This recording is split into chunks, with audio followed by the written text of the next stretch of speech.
Los Angeles was louder than usual that afternoon. Sirens echoed from different directions. Helicopters hovered low over downtown, and thousands of people filled the streets near the Civic Center. What began as a rally had grown into something unpredictable, anger mixing with fear, voices rising, crowds pushing closer together. For many, it was just another tense day in the city. For one Filipino Uber driver, it became the moment that would change two lives forever. His name was Marco, 41 years old, originally from Laguna, Philippines. He had been driving Uber in Los Angeles for 3 years, usually sticking to airport runs, late-night restaurant shifts, and quiet residential pickups. That day, he almost logged off early.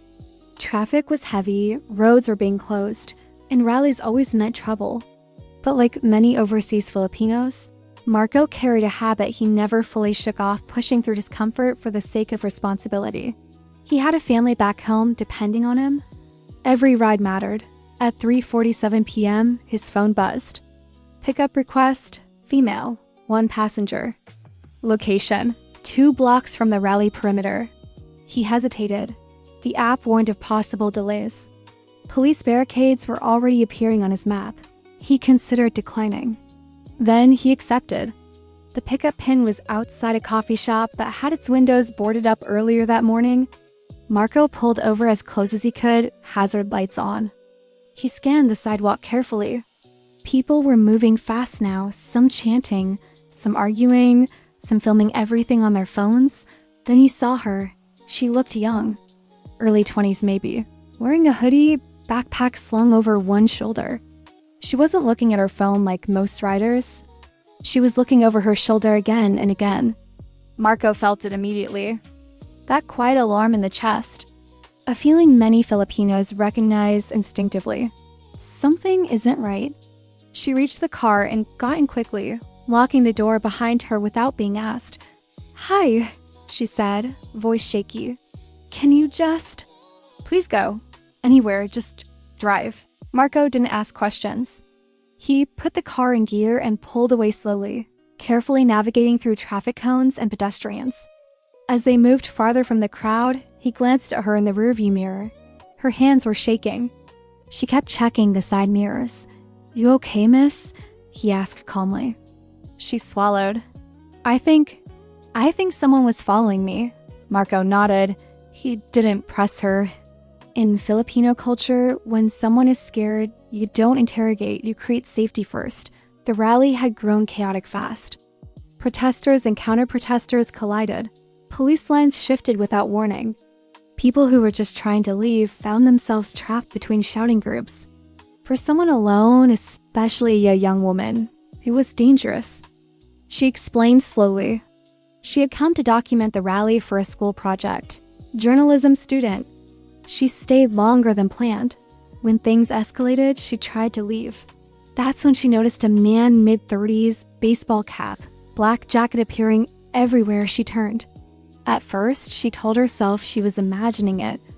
Then he started calling out to her. Then he followed her into the coffee shop. When she left, he left. Her phone battery was at 6%. Uber was the only app that loaded. Marco listened, jaw tight. In Los Angeles, drivers see a lot.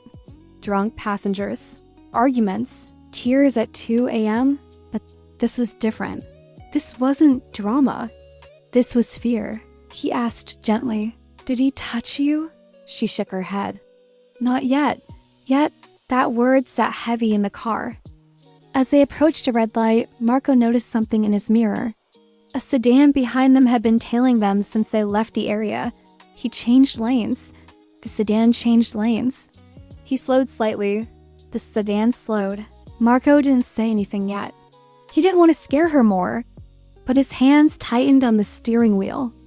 In the Philippines, Marco grew up in a place where danger didn't always announce itself. You learn to read patterns, to trust your gut.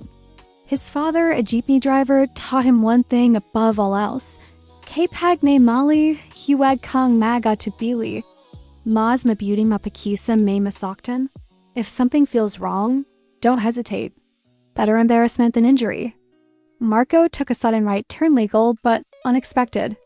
The sedan followed. That was enough. He pulled into a gas station packed with cars, lights bright, security cameras everywhere. He parked near the entrance, engine still running. The sedan slowed. Ben drove past. Marco exhaled slowly. The girl noticed his expression. What happened? Someone was following us, he said honestly. But we're okay here. Her face drained of color. Was it him? I'm not sure, Marco replied. But I didn't want to risk it. She started crying then, silent tears at first, then shaking sobs.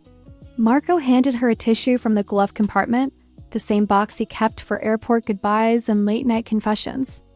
You're safe, he said. I won't leave you. They waited several minutes. Marco pretended to check his phone while watching the mirrors. The sedan didn't return. When she calmed down, Marco asked where she wanted to go. She hesitated.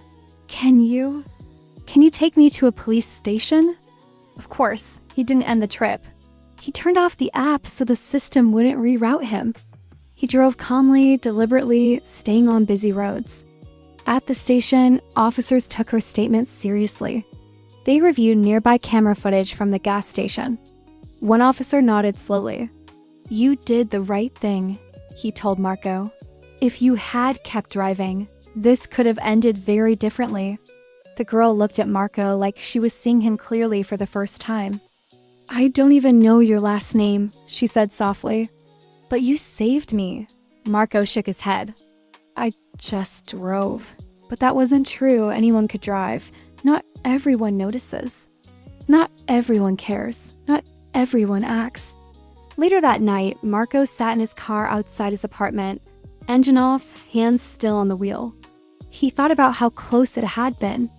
How one declined ride, one different turn, one moment of hesitation could have changed everything. Back home in Laguna, his mother used to say that Filipinos carried something invisible when they went abroad, not strength, not intelligence, but malasakit, a deep concern for others, even strangers. In a city of millions, during a moment of chaos, that quiet instinct made the difference. The girl emailed Uber later. She left a detailed report. 5 stars. A long message thanking him for staying calm, for noticing, for choosing safety over speed. Uber sent a generic response. Marco didn't care. What mattered was that someone made it home safe. The rally would be forgotten. Headlines would move on. Traffic would return to normal. But somewhere in Los Angeles, a young woman would always remember the Filipino Uber driver who didn't he just take her from point A to point B? He took her out of danger. And for Marco, that was more than enough.